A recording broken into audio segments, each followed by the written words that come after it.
జిల్లాల్లో పెట్రోల్ కొరత లేదని అత్యవసర సమావేశం నిర్వహించారు. సాయంత్రానికి జిల్లాల్లోని పలు పెట్రోల్ బంకుల యాజమాన్యం పెట్రోల్ డీజిల్ లేదని బంకులను మూసివేయడం జరిగింది. సోమవారం నెల్లూరు నగరంలో పెట్రోల్ డీజిల్ సమస్య మరింత పెరిగింది.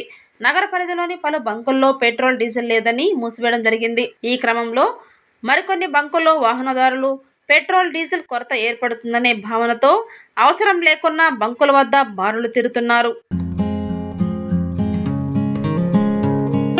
నమస్కారం. ఎస్పీఎస్ఆర్ నెల్లూరు జిల్లాలో 271 పెట్రోల్ అవుట్లెట్స్ ఉన్నాయి. ప్రస్తుతానికి కొన్ని చోట్ల ఇబ్బందిగానే ఉంది. నా రిక్వెస్ట్ ఏంటంటే కొంత ఈ ప్యానిక్ అవసరం లేదు. సఫిషియంట్ డీజిల్ ఉంది, పెట్రోల్ ఉంది. మీరు దీన్ని ఈ సోషల్ మీడియాలో జరుగుతున్న ప్రచారం కానీ లేకపోతే మీడియాలో వచ్చిన ప్రచారాన్ని నమ్మకూడదు. ప్యానిక్ క్రియేట్ చేయకూడదు. ఇప్పుడే కూడా నేను ఇక్కడే కొడవలూరుకి రావడం జరిగింది. ఇక్కడే కూడా సఫిషియంట్ డీజిల్ ఉంది. ప్రస్తుతానికి కొన్ని చోట్ల ఇబ్బందిగానే ఉంది. 40 చోట కొంత స్టాక్ తక్కువ ఉంది అనేది సమాచారం వస్తున్నాయి. నమస్కారం.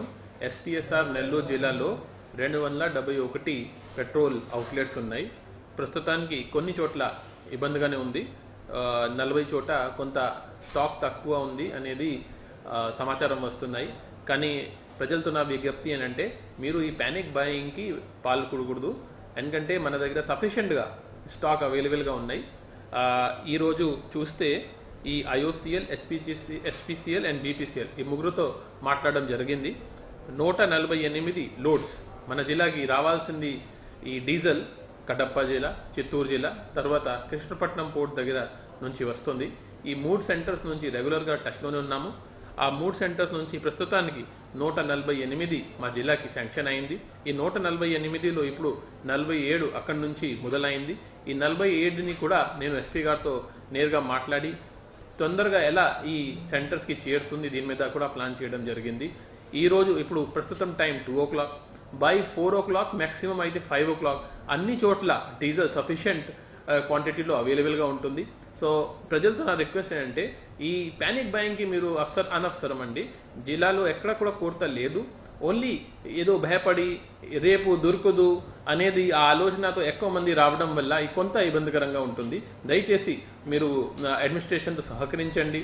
ప్రతి మనిషికి వాళ్ళకి కావాల్సిన డీజిల్ ఇవ్వడం మన బాధ్యత ఉంది. ఖచ్చితంగా వాళ్ళకి ఎంత కావాలి ఎంతవరకు ఇవ్వగలుగుతాము. దీంతోపాటు ఇప్పుడు వరి కోసం లేకపోతే ఎక్వాకల్చర్ కోసం కూడా మీకు డీజిల్ కావాలంటే ఖచ్చితంగా ఇస్తాము. కానీ ఒక పద్ధతి ప్రకారం మీరు రైతు ఉన్నారా లేరా అది మీ కాగితాలు కొన్ని ఏమైనా ఉంటే తీసుకుని వస్తే ప్రతి పెట్రోల్ బంక్ దగ్గర ఒక విఆర్ఓని, ఒక హోంగార్డ్ని పెట్టడం జరిగింది. వాళ్ళు కొంత వెరిఫై చేసుకొని అది కూడా మీకు ఇవ్వడం జరుగుతుంది. కానీ దయచేసి ఎవరు కూడా ఈ టైంలో దీన్ని డైవర్ట్ చేయడం లేకపోతే దీన్ని ఒక బిజినెస్ ఆపర్చునిటీగా చూడడం అనేది దయచేసి అలా చేయకూడదు. ఎవరైనా అట్లాంటి మా దృష్టికి వస్తే ఖచ్చితంగా కఠిన చర్యలు కూడా తీసుకోవడం జరుగుతుంది. Thank you.